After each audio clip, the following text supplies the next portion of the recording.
Este é o capítulo 7º da nossa história. 2 vezes por semana estou por aqui. É um prazer enorme trazer esses detalhes de como tudo aconteceu para você que está aí no outro lado me dando a honra da sintonia. Eu quero preliminarmente fazer alguns agradecimentos. O primeiro deles ao Mário Belloli, precursor da pesquisa científica sobre a história de Criciúma. Ele está me dando a honra da sintonia e eu lhe pedi: Mário, seja generoso comigo. Faz a análise crítica daquilo que estou conversando, daquilo que eu estou falando, daquilo que eu estou transmitindo. Parece-me que o feedback dará certo. Segundo, a dona Miguelina Zanelato, uma anciã nonogenária, residente em Nova Esperança do Sudeste, no Paraná, telefonou para o sobrinho dela e pediu: olha, conversa com o Arquimedes e pede para ele fazer um capítulo por dia. A gente fica com muita saudade da história, eu preciso ouvir isso todos os dias. Olha, dona Miguelina, muito obrigado pela sintonia, é uma honra tê-la comigo, e na sua pessoa eu homenageio todos os que estão aí no outro lado me vendo e ouvindo e que são de octogenários, nonogenários, centenários. Né? Interessante, centenário era uma data que poucos, há pouco tempo, alcançavam. Hoje não é comum. As pessoas estão chegando aos 100 anos ao natural. Eu não sei o que vai ser da geração que vem logo aí atrás. Vão lá para os 120. Será? Pois é. Essas bandeiras que estão aqui atrás, as menores e a maior, me foram oferecidas pela Secretaria Municipal de Educação do município de Criciúma, na pessoa do Ademir do Miri D'Agostin, que é o titular da pasta, e da sua equipe de pedagogia. Eu quero agradecer. Realmente eu precisava dessa decoração aqui no meu mini estúdio. Muito obrigado.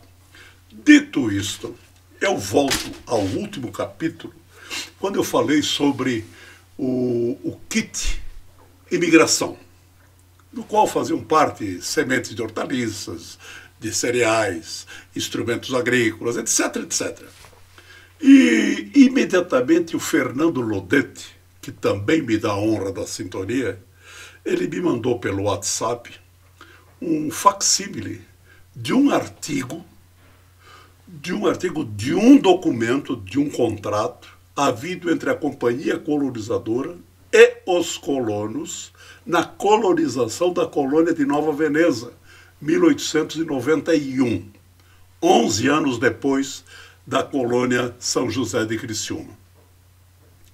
Como as coisas eram sempre copiadas, eu imagino que para 1880 ou 1879, a companhia colonizadora fora a mesma e as obrigações e deveres iguais, porque tudo se copiava.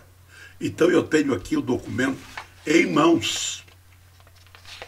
Eu tenho cópia do contrato que foi realizado entre a Companhia de Imigração A Fiorita e Companhia com os imigrantes que vieram para o Rio Maina, Nova Veneza e Criciúma. É interessante, essa companhia de colonização de nome A Fiorita, eu sempre imaginei que fosse italiana pelo nome. E era um equívoco. A nacionalidade, a naturalidade dessa empresa é norte-americana, é dos Estados Unidos. Muito interessante saber disso. Né? E ela veio, desde então, colonizar a nossa região. É incrível. O que diz? O artigo 1º diz que os colonos gozarão, por lei, da passagem gratuita da Europa até o local onde serão colocados, inclusive a alimentação, até tomarem posse do lote de terras a ele destinados. Então eu imagino assim: reuniram os interessados para vir e colocaram o mapa na mesa, venderam esses lotes, dizendo as condições que nós vamos saber daqui um pouco, e que a passagem seria paga pela empresa. Eu imaginei que essa passagem tivesse sido paga pelos imigrantes. Não foi. Não foi. E quando nós afirmamos que eles estão sem dinheiro, é que bem de raiz eles não tinham. Eles não eram proprietários de terrenos. Eram todos meeiros ou empregados de pessoas de posses que tinham na agricultura o seu ramo de atividade. Eles eram empregados. E nessa condição não tinham o que vender. Vendiam o quê? Móveis e utensílios. Que móveis? Porque a casa deles era uma região pobre. A casa deles se resumia numa cama, certamente, um pequeno guarda-roupa e utensílios domésticos. Roupa. Ponto. O que renderia isso? Quantas liras italianas daria o produto dessa venda? Praticamente zero. Então eles embarcaram de graça, mas não tinham o que gastar, porque eles não tinham dinheiro. Não é verdade? Quando eu disse que o status quo deles no Brasil alimentava a ideia de retorno, de voltar, e que eles não tinham dinheiro, é verdade. Eles não tinham dinheiro para fazer o retorno. E agora, para retornar, a empresa também não vai pagar, né? Perfeito? No artigo 2º diz que terão direito ao lote de terra todos os colonos cuja idade seja superior a 18 anos e até 60 anos de idade. Uma discriminaçãozinha própria de italiani, não é verdade? Pois é. Cada lote medido, demarcado e numerado terá a área variável entre 15 a 30 hectares. Portanto, é de 150 mil metros quadrados a 300 mil metros quadrados cada lote. Certamente lotes coloniais. O lote colonial tem as características de que ele tem que ter 250 metros de frente e ter um curso de água ou dentro do lote, ou à frente, ou nos fundos desse respectivo lote. Há que haver um curso de água. Aí, quando a gente imagina que Criciúma, vejam que todos os lotes davam frente para o rio Criciúma, ou para o rio Sangão, mas sempre havia um rio para demarcar os lotes coloniais da colônia São José de Criciúma. O valor do lote urbano, isto é, aquele situado na sede da colonização, é de 80 mil réis cada um, por hectare. Esse 80 mil réis, eu fiz a conversão aí e cheguei num número absurdo. Eu nem vou publicar, mas o telespectador vai pegar a calculadora e vai ver qual era o valor de 1.000 réis em 1880, ou em 1891, que é a data do documento, e transporta isso para reais para ver que soma vai dar. É simplesmente assustador. E diz o seguinte, que o valor do lote rústico, fora da sede da colonização, variará de 18 a 25 mil réis ao hectare, segundo a natureza e localização do mesmo. Quer dizer, esse segundo a natureza e localização do mesmo é para ser lido na entrelinha, né? É para ter uma margem de negociação. Para mim, que estou vendendo, eu estou dizendo que ele está muito próximo do urbano, e para o outro que está comprando, ele diz, mas está muito distante, eu quero um valor inferior.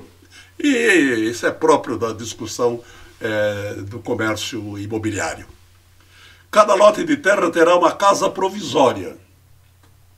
Olha só, cada lote de terra terá uma casa provisória, construída segundo a exigência da higiene e bastante cômoda para uma família de 6 pessoas. Essa casa era doada para eles? Não. Eles vão pagar. Daqui um pouco nós vamos ver. Com a casa, o colônio receberá uma vaca, um animal, 2 porcos e 4 galinhas, bem como ferramentas inerentes ao ramo da agricultura, a qual o colônio dedicar-se-á, e as respectivas sementes. Lembra que eu falei nisso no capítulo anterior, quando eu falava do kit imigração? Eu só não sei o que os italianos, que o empresário aqui quis dizer com um animal. Ele recebe uma vaca, um animal e 2 porcos. O que é o animal? Seria o cavalo? Não sei. Eu quero perguntar isso para uma pessoa mais idosa. Quem sabe a nossa amiga lá do Paraná sabe me dizer o que seria o animal, né? Porque que coisa, é uma vaca, um animal, 2 porcos e 4 galinhas. E eu dizia, né? Uma galinha, um galo, mais galinhas, eles querem comer ovo. Então precisa ter galinha, e haja ovos. O colono logo empossado do lote será empossado 15 dias por mês, a cada 6 meses do ano, a serviço de ordem geral. Olha só, ele não pagava imposto. Mas 15 dias por semestre, portanto, um mês no ano, esse colono deveria doar para trabalhos comunitários. Esses trabalhos comunitários eram abrir estrada, roçar as margens de estrada, conservar as estradas e etc. E tudo em função da coletividade, né? Eu tenho uma anotação que fala da abertura da estrada de Nova Veneza a Mãe Luzia. E ela foi feita assim. Foi feita pelos próprios proprietários que estavam inseridos na colônia de Nova Veneza. Com a casa, já falei, o colono pode ter 15 dias, percebendo, nesses 15 dias que ele trabalha para o governo, né, para o governo, para a empresa, ele ganhará 3,75 liras italianas por dia. Agora tem que transformar a lira italiana em reais para saber quanto é que ele ganhava por dia. E a importância não deve assustar, nem para cima, nem para baixo, né? Eu imagino. O colono empossado no lote receberá um título provisório. Ele recebia um título provisório e só depois de paga toda a promessa de venda e de compra é que ele receberia o título definitivo de propriedade da terra. Ele tinha que pagar a casa, era obrigado a pagar o valor da casa, que não está estipulado, e ele tinha que pagar os instrumentos que ele recebeu e aquelas sementes lá atrás, não tem? Mas vê a brutalidade da sacanagem. Eles davam, a empresa dava, mas dava entre aspas, né? Ela emprestava e depois não recebia de volta.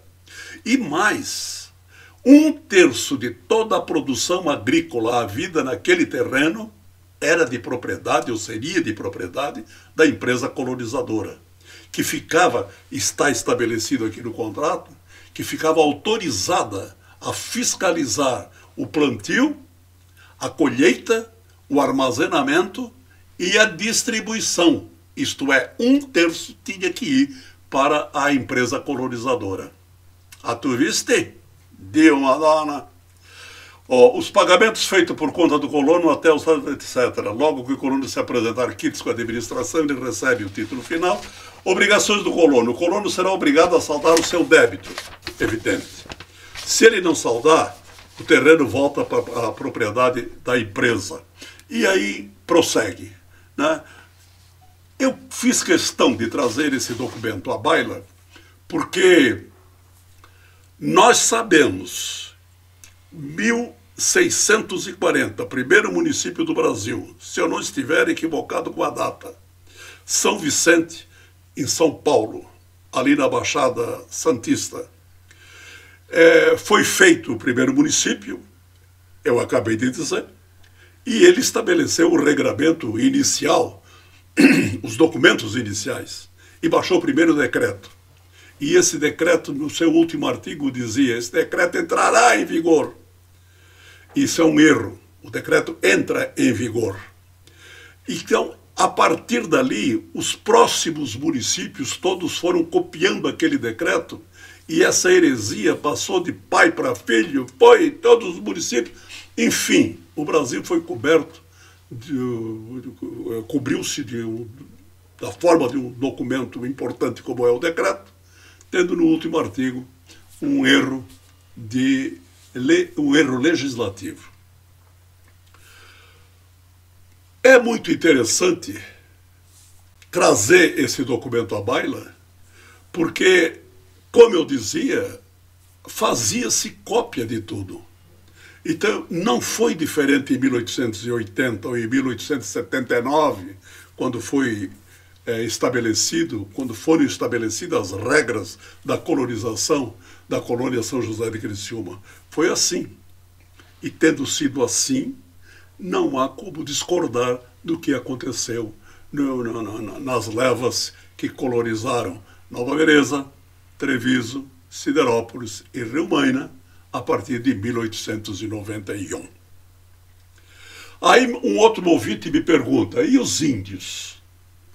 Olha, tem uma passagem brutal de um índio que acertou uma flechada exatamente no peito de um imigrante.